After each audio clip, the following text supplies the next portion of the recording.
Good morning, everybody, and welcome back to the first episode of VG Myths. It's been more than 2 years since the last video about our original adventure, the Jumpless run of Super Mario Odyssey. In the addendum videos, we chronicled our quest to obtain every single jumpless moon we possibly could. And while there were some awesome discoveries in the last 2 years, there was never anything I felt was worth making an entire new video about, until now. This video is an addendum to the addendums, covering the jumpless moons that have been discovered since we last left off. Before actually going over the new moons, I'd also like to refresh you on a few important details. First, whatever counts as a jump is defined by the game itself. No semantics are involved whatsoever. If the in-game jump counter doesn't increment, it's not a jump, no matter how jumpy an outside observer might think it looks. Second, we'll be making liberal use of both assist mode and two-player mode, both of which make some key changes to the game's mechanics. Assist mode makes the game generally easier. The important differences being Mario tends to automatically grab ledges when walking off them, timer challenge moons last longer, and if Mario falls into lava or a bottomless pit, he'll be bubble transported back to the last solid ground he was standing on. In two-player mode, the second player controls Cappy, able to fly him around manually, ground pound, and, most important, automatically bounce Mario with a single button press, effectively giving us a jumpless jump button. Additionally, Mario gets a new move in his arsenal. Pressing the throw button while Cappy is off Mario's head makes Mario spin, stalling him in midair.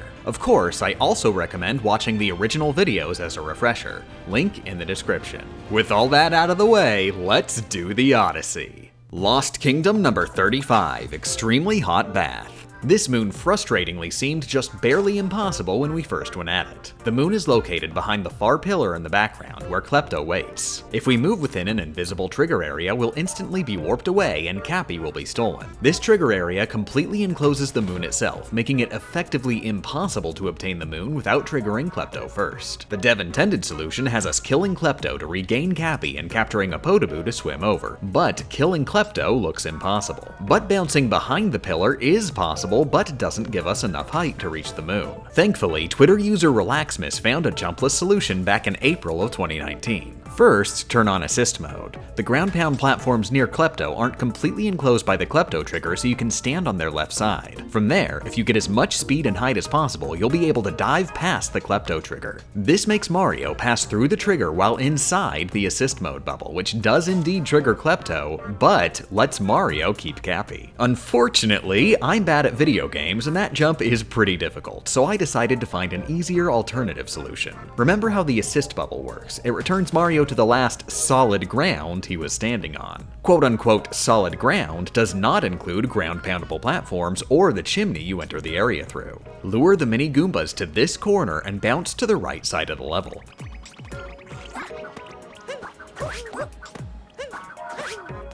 Go right back where you came from, this time bouncing off one of the mini Goombas onto the chimney. Move from the chimney to the first set of ground pound blocks and move from there to the second set.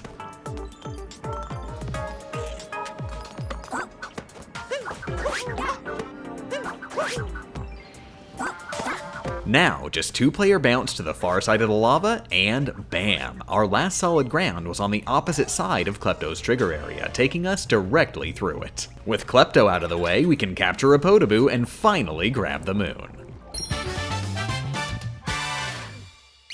Plus, tiny bit of extra trivia, while trying to get this moon I accidentally found a new glitch. With assist mode on, use the two-player bounce to prevent Mario from landing when spawning out of the chimney. Since Mario has never touched solid ground before, we won't be placed in the assist mode bubble, instead butt bouncing as if we were playing normal mode. I don't think there's any practical use to this, and honestly wouldn't be surprised if somebody had actually already found it before, but I'm proud of myself. Bowser's Kingdom number 17, Bowser's Kingdom Timer Challenge 1. As a refresher, the only problem with getting this moon is getting onto the spinning platforms in the first place. Once up there, we'd be able to do wall jumps up the entire thing. Problem is, we have to throw Cappy onto the Scarecrow to make the spinning block spawn and start the timer, removing our main elevation method. The Scarecrow is too far away to do any fancy bouncing shenanigans from there. We can get onto the spinning platforms by rolling into a flag on the outer edge of the arena and diving from the two parasols, but there's nowhere near enough time to cover that kind of distance. Originally, I'd hoped to get this one using the infinite nut jump glitch, but couldn't manage it myself. Since then, the nut jump has actually been done successfully, but has been patched out of the most recent recent version of the game, making it less accessible. Thankfully, a completely different strategy possible on the most recent patch was found by former Twitter user Thienzers back in September of 2018. Player 2 can move Cappy around and even ground pound freely, but must always stay within a short range of Mario. If Mario moves too far, Cappy will be dragged with him. However, if there's a solid obstacle in the way, Cappy's inability to move through solid objects trumps his movement range. The relative position and angle of the wall will cause Cappy to slide past at varying speeds. With the right conditions, Cappy will be mostly stuck, and player 2 is even still able to influence his horizontal movement. Manually move Cappy near the red flag to the left of the Scarecrow, ground pound, and roll Mario to the flag on the opposite edge of the arena, the one closest to the parasols. If done correctly, Cappy will be extremely slowly sliding to the right, and you can keep him from sliding too far with light touches on the analog stick. Now things get tricky. If you climb as high as we need to reach the parasols, Cappy will be forced upward to stay within Mario's height range. To combat this, make Cappy do a ground pound and make your move with Mario. You'll have to use both controllers at once, ground pounding Cappy a couple more times while moving Mario into position. Once Mario's on the second parasol, put player 1's controller down entirely and focus on Cappy's movement. Make Cappy slide up just to the left of the Scarecrow and try to steer him into it while constantly ground pounding, and keep moving the camera up to ensure the Scarecrow remains on screen. Cappy can't actually trigger it if it's not visible. Done correctly, the timer will begin and you'll get a massive head start.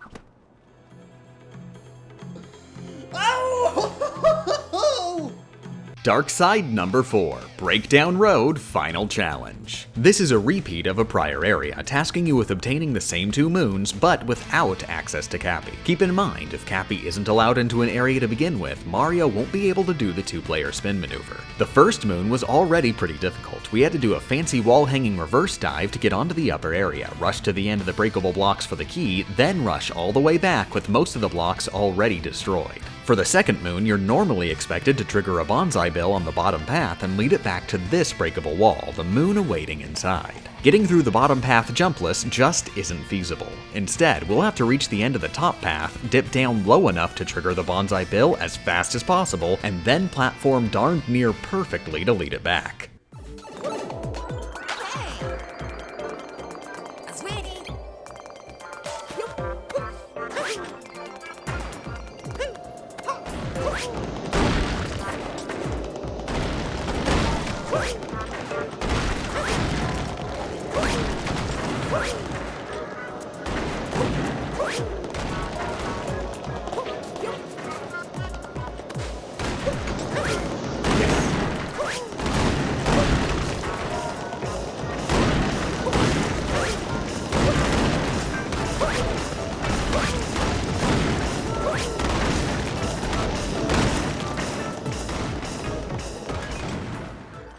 Okay, I'm hoping...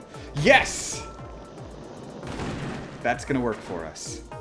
In order to actually grab the moon, at least 2 of the lower blocks will need to have been destroyed. Slide down, wall jump, and dive into the alcove. Keep doing wall slides, and eventually you'll dive into the moon. Actually... this works. Bam! Finally, we've saved the best for last. This next one isn't just one moon. It's not even just a multi-moon. It's one of the most important moons in the entire game, and the only reason this video is being made. That's right, this is actually happening. It's finally time for us to obtain Showdown on the Inverted Pyramid. This one is particularly significant since it's part of the Sand Kingdom story. In order to make most moons in a world appear, including those spawned by the moon rock, you must complete that world story, effectively making dozens of moons impossible if we can't get this one. The moon is a reward for finishing the Harriet boss fight at the top of the inverted pyramid. Climbing up the pyramid the usual way isn't happening. Right after entering, you have to go through an obviously impossible 2D section. Our only hope over the past 2 years has been the potential discovery of a method on top of the pyramid from the outside. And in March of the year 2020, our wish was finally granted by Twitter user Nyash. Turn on 2-player mode and make your way on top of this ice block. The timing to get the proper amount of height is pretty strict, but if you get the maximum height possible, you can dive up to the ledge next to the outdoor 2D section. Now comes the hard part. The geometry at the far left is a little wonky. With a very precise dive, you can clip Mario through the corner, I believe specifically by aiming for this chip in the wall.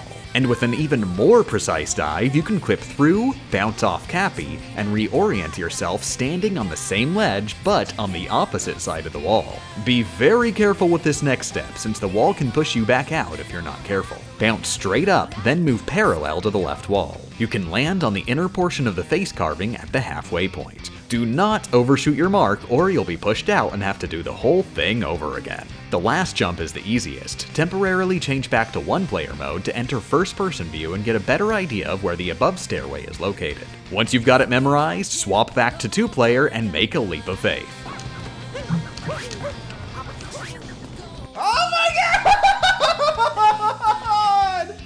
Oh my god! Be ridiculously overly careful while punching Harriet in the face, and you'll finally have one of the most elusive jumpless moons Super Mario Odyssey has to offer.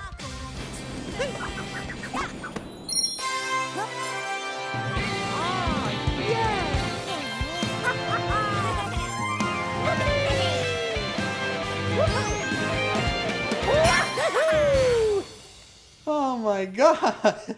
Of course, you'll also have to beat Knuckletech to officially complete the story, but he's a total pushover. Once you punch him in the face, you'll unlock almost every single moon in the Sand Kingdom, letting us get started on a ludicrously satisfying all-you-can-eat moon buffet. Of particular note, Princess Peach finally decides to make that trip to the desert she'd been contemplating the last couple years, and we can get the taxi side quest line started unlocking exactly 0 moons. Are you serious? Almost all the moons are obtained basically no differently from a standard playthrough. Just go nuts and have fun. The only standout exception is Sand Kingdom Timer Challenge 1. By bringing the newly spawned Glydon over, we can bounce into the obstacle course, but that's not enough since we have no way off the ground once inside, and bouncing up from the outside isn't feasible. Instead, use 2-player mode to trap Cappy behind the Scarecrow, move Glydon back a ways, get a running start, jump, and pop out of Glydon in midair. The obstacle course will spawn around Mario, letting you easily wall jump up to the top.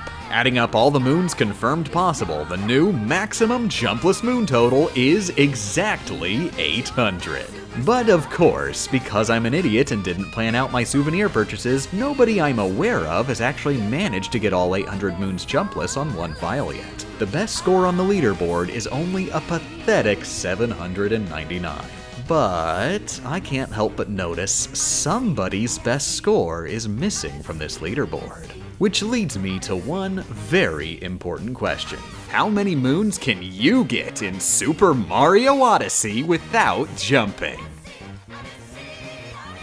Special thanks to all Patreon backers, including Andrew Seibert, the friendly resident of Subcon Forest, Mrs. Seckman, Leslam, RB Drock, Solon Zero, Alexander Botkin, Chris Nate, Onyu, Chosen Muffin, and Krira, the bass singer, Vincent Hall, Vincent YT, Alex Nelson, and On42, Lively Leader, Quacky Gamer, Backsoy, Jason Ilges, Luminescent Dragon, Pencil Twist, Ashley, Z Master, David 20 Covers, Praetor, Vaith, Lane Robert Leishman, Rory Kelly. Whether we wanted it or not, we've stepped into a war with the Cabal. Goopy Fella, Crustacean Creep, Queen Sapphire, Plum Sweater, Blake Long, Cam the Can 1, Drill Commander, Nathaniel Kalita, 8-Bit Mischievous, Celestial Cookies, Andrew Kozak, Ace of Heartsu, Alex Likes to Eat, Epic Evan 921, Jorb, Khaled Cater, Maverick Swordsman, Misfunctional, Procrastinating Destiny, Rundum Goy, Super Davio, Trent Long, Yield Foreign, Aaron Bailey, Alistair Echoes, and then he turned himself into a pickle, funniest thing I've ever seen. Brandon Jessup, Epic Antos, Game Champ says trans rights are human rights, Gussios, I have taken over Game Champ's mind, what do you want me to make him say next? John Frary, Multicore, Periodic Science, Fooey, The Green Scorpion, Zoe, Boomboxy, Christopher Gunderson, Dino Nerd Ghost, John Miller, Curbs D50, Lero Rario, SNS Main, Star Captain Eli Shaba of Clan Ghost Bear, Danzarios, Platypoo115, Sploot, this challenge was a task, Wave it. Yop Alonzo, you broke the wrong crate, test failed. Lusos, Andrew D. Wood, Onday, Blue Moon Von Idaho, Bragger Jester, Britfake, Casey Gothier, Chroma, Chronosanthium, drawn by AJ's Haha Funny Meme Named, Row25, Kid, The Nonchalant Nacho, Very Gucci, What's That Noise, and Zandragon. Are you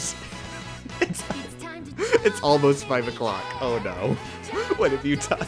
Let me know how much this video sucks and how to improve in the comments below. No, that wasn't a jump at 732, 734, 811, 834, 843, or 847. Mario just gets bumped up when the block below him is destroyed, and get out of my house.